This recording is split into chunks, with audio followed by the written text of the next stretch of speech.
Viewers, today I will explain some of the core accounting terms, maybe called basic sounds used in accounting language or accounting literature, also called some of the terms. There are 6 terms which are also called by NCERT as elements of accounts or nature of accounts. These 6 elements, which are the very basic terms, I am going to explain first. There are many terms, some of those I will explain today, but first I will explain those 6 terms which are called by NCERT as elements or nature of accounts, on the basis of which the rules of debiting and crediting accounts are explained by NCERT. So those 6 terms which are called the elements of account are: first, assets. Assets are the resources having capacity to give benefits in future. Capacity to give benefits in future means future benefits if involved in anything today, that is to be called assets today. In other words, we can say all unexpired costs are assets. Here unexpired means the benefits have not yet expired. The cost, the benefit of which has not yet expired, is to be now termed as assets, because that will give benefit in future. So future benefit is asset. In very concisely you can say future benefits are assets. Now unexpired means, as I told you, now some of the assets I am now going to explain as example. All, there are many, but today all cannot be possible. Just few. First, which is very common, cash. Cash is asset because it is a ready purchasing power in hand to be used in future, near future or distant future, to acquire something or to pay some debts. So it has future benefit involved with cash, so it is asset. Bank balance, or you can say cash with bank, is also asset because it has future benefit, you can use it in future. Investments, cost of shares in debentures of companies and government bonds are also assets because those have future benefit in terms of interest to be earned on those debentures and government bonds, and on shares we receive dividends, and also those have the potentiality or possibility or probability to appreciate in market the capital value. So there is capital appreciation, so there are future benefits involved in future in terms of regular earnings as interest and dividend, and in terms of capital appreciation in capital market. Stock in trade or inventory, unsold goods or unused materials to be sold in future for benefit or to be used in the production process to produce sellable goods, materials. So those are assets which having future. Debtors, generally some of the people term it as debtor.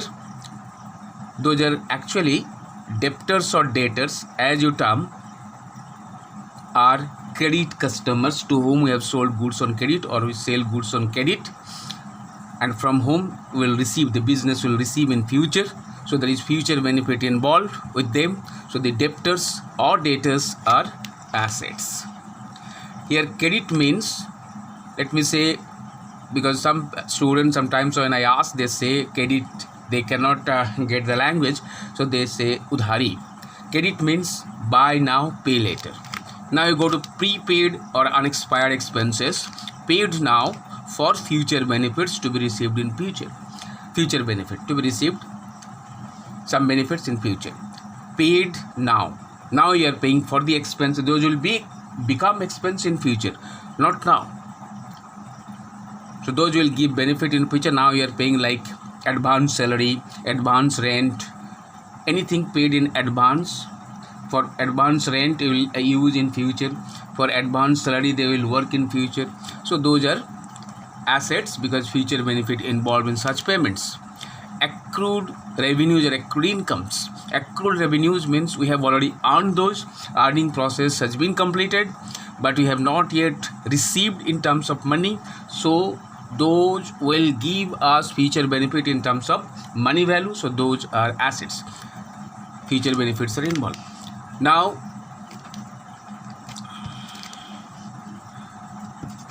already earned those. Some more are there. Those are land, building, plant, machinery. Those many are there. Many assets we have. Some of them I have to. Now next one is leasehold property. Leasehold property means property possessed on contractual basis, not owned. You are not the owner, but you have possessed that. You have that asset with the right to use in future for commercial purpose for a specific period. So contractual basis, on contractual agreement, we have got that asset to use for a specific period. So contractual basis, anything you possessed, not owned, which will give a specific benefit for a specific period in future, to be called leasehold property. Then trademark, legal rights to use a name or symbol or design with a product to make it distinct from other similar products. So this legal right to use a symbol, legal right granted by government to use a symbol, a name, a design, that is registered brands are trademark. Those will have future benefit involved with this. So that is asset. Now you go to patents. Legal rights to use a particular technology in the process of manufacture of a product. So that is also legal rights that is granted by the government to use a particular technology, a know-how, a method, a formula in the process of manufacture of a product. So that is your unique right. All cannot use that, and that will give you benefit for a long period, because that legal right of producing that particular thing with the use of particular technology, you have the exclusive right. So that is also an asset. But intangible asset, patents, the module, the model, the template, which are also to be used for manufacturing goods in future, so those are also assets. Many more are there, so many more assets will come. Next we'll go to the next term, that is expense. Expenses are, you see, the cost of goods and services already used, the cost of goods and services already used in day-to-day operations of a business firm. So already used, day-to-day operation, the benefits already used are called expenses. So used benefit, past benefit, nothing left for future, are expenses. Or you can say all expired costs are expenses. That means the benefit has already expired. Like we pay electricity bill after using for a particular period, for a month, then we get the electricity bill and the bill is paid after using. So that is used cost. We pay salary after receiving the service of a person for a month, then we pay it. We pay wages after receiving the labor of a worker, we pay wages. So after receiving the benefit, here also you're paying. So all these are expenses. So all expired costs are past costs, nothing left in that to give benefit in future. So those are expenses, past benefits or expired benefits, nothing left for future. Some examples: salaries paid, rent paid, wages paid, stationery used, commission paid, discount allowed, interest paid, depreciation on machinery and furniture, all these, etc. Now you go to losses. Losses, the erosion or depletion or decrease in wealth without giving any benefit is a loss. Without giving any benefit, if there is decrease in wealth, is loss. So now you see some benefit, some examples are bad debts. Bad debts means irrecoverable amounts from debtors, from credit customers, which you have taken necessary steps but we failed to collect those. So those are treated as loss, irrecoverable. Loss by theft, pilferage, accident, loss by accident. These are the examples. Now you go to some other terms like so yes, you see I have already explained 3 terms, essence of the preceding 3 terms to keep in mind. You may not keep the whole definition in mind, but at least two words: assets, future benefits; expenses, past benefits; losses, no benefits. All these 3 involve use of money or outflow of money. Now you go to capital, 4th term, as elements of account. Capital, owner's claim against the assets of the firm or firm's obligation to owner. From both the sides it is explained. From owner's side, owner's claim against the asset of the firm and firm's obligation to pay to the owner. So it is, in another sense, it is also called the liability because obligation is arising. The term obligation has been used. It is the definition given by NCERT. Obligation means you are bound to pay it. It is your liability. So it is the liability of business. That is why it is called obligation to owner. Business liability to pay to owner. When the business will be closed, will be wound off, will be liquidated, then owner's money, owner's claim to be paid back. So only thing to be remembered, what is capital? Owner's claim, if you write in mind, owner's claim against the asset is enough. Owner's claim against the asset is capital. Liability. Then liability is another term. Outsider's claim against the assets. You see, outsider's claim against the asset of the firm. So claim, what is there? Outsider's claim. Only owner is insider. All others are outsider. Even the employees are also outsiders. Outsiders claim against this firm's obligation to pay to outsiders. So from both sides is explained. Firm's liability, firm's obligation, firm is bound to pay to the outsider that amount, that is liability. Oh, so to be kept in mind, outsider's claim. Simply outsider's claim is liability. Owner's claim is capital. Outsider's claim is liability against the asset. Example of liability: creditors means credit suppliers, to whom we are liable to pay in future, those who have supplied us goods on credit basis or something else on credit basis. So it is the obligation of the firm to pay to them. Bills payable, there is a specific term, you will learn it later. So simply you have to keep in mind that this is a liability to be paid after the expiry of a fixed period or on demand. Bank overdraft, that means we have overdrawn, the business has overdrawn the account, the current account only. Such a facility is allowed against current account, and the current accounts can be opened by institutions and businesses, non-business institutions, business person, not civilians. So against current account, this facility is allowed to a certain limit to overdraw your account. Means you can issue checks for the amount more than your deposit balance. Outstanding or accrued expenses, expenses already incurred but not yet paid, to be paid later. We have already received the benefit, we have already incurred the expenses, means we have received the benefit, we have used the benefit, but not yet paid, to be paid later. Outstanding. That revenues, next term is revenue, 6th term. Revenues means incomes and gains. These are the earnings from regular and routine activities. Earnings mainly. Revenues are the earnings from regular and routine activities of a business. Example, sales are the most common earnings, commission received, discount received, interest received, rent received, sale of scrap, bad debt recovered, etc. are the examples. So revenues are what? Are the earnings. Now you go these three terms.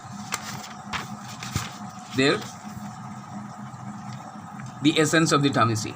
Capital, owner's claim; liabilities, outsider's claim; revenues, regular and recurring earnings. Owner's claim, liability, capital; outsider's claim, liability; regular earnings are revenues. So these three, why I have given three in one group, three in another group, you will come to know now. So now we go to rules of debiting and crediting accounts as per the modern concept, which has been recognized and explained and used by NCERT. If you refer NCERT's book, you will not get even a single word on traditional approach, that is rules based on division of account of real, personal and nominal, because those have some defects, as I told in my previous video. So rules of debiting, crediting account according to modern approach. Assets, expenses, losses. These three involve outflow of money. Assets, future benefit; expenses, already received benefit, past benefit; losses, no benefit. We have, that is also misuse, you can say, but use of money, outflow of money involves in all three. So together I have taken, and also the set of rules given for three are same. You see, debit, all three: asset, expenses, losses. Debit when increase, just a rhyme you can keep in mind, very easy to keep in mind. Debit when increase, credit when decrease. So asset, expenses, losses; debit when increase, credit when decrease. Over. Now another set is for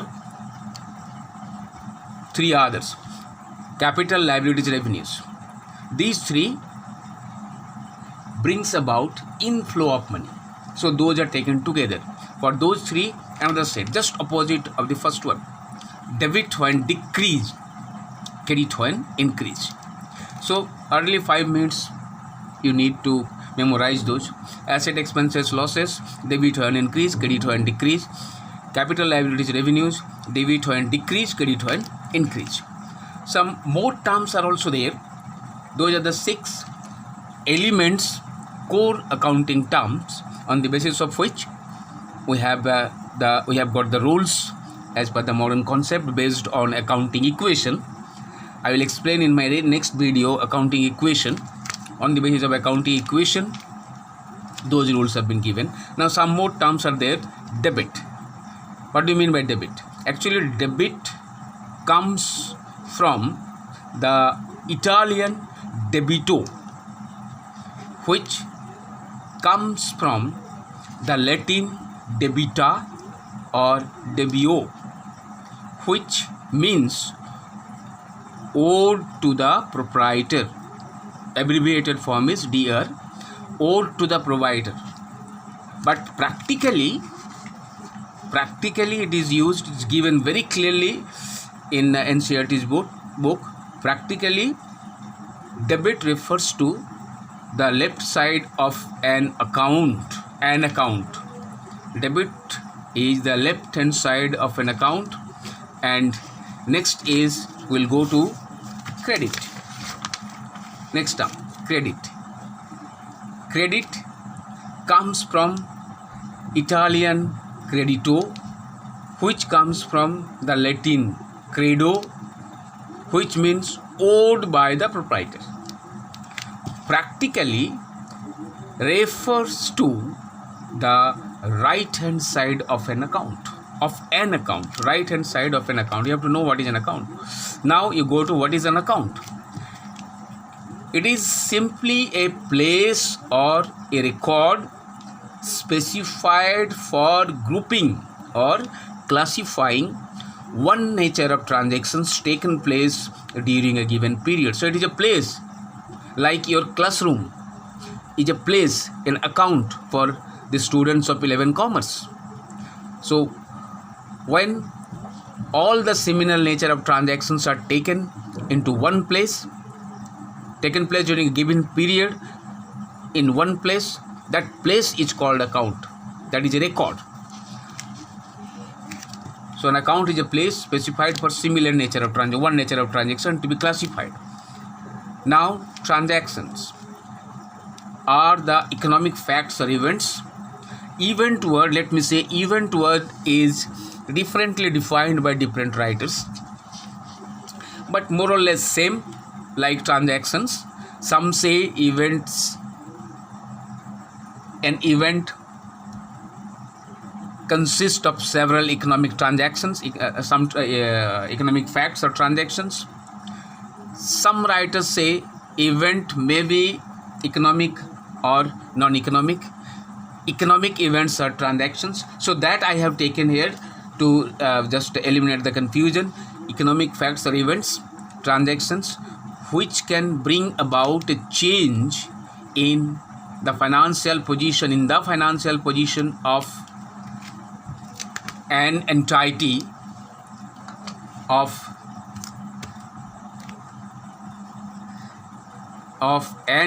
here,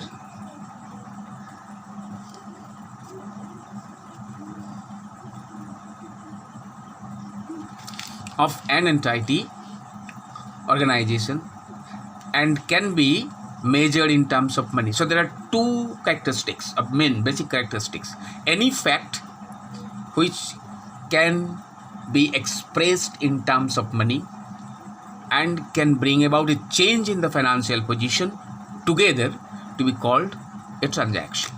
Economic facts having the capacity to bring about a change in the financial position and can be measured in terms of money to be called transaction. Now, goods. This term is also a little difficult terms in accounting, but very specifically used, little different from economics. It is very used in a very narrow sense in accounting. Goods are the things bought or produced for the purpose of resale. Means only when anything you are buying or producing for the purpose of sell to earn profit, to make business, to deal in that. So those are goods which are produced or purchased for resale only, not for use, not for any other purpose. Then those not to be called goods, to be recorded in account by name. Like suppose you bought furniture to be used in business, to be named as furniture in account. But when a furniture stall buy furniture to be used to be sold in business to earn profit, then those to be called goods. A stationery stall when buys stationeries for the purpose of sale, then those are goods.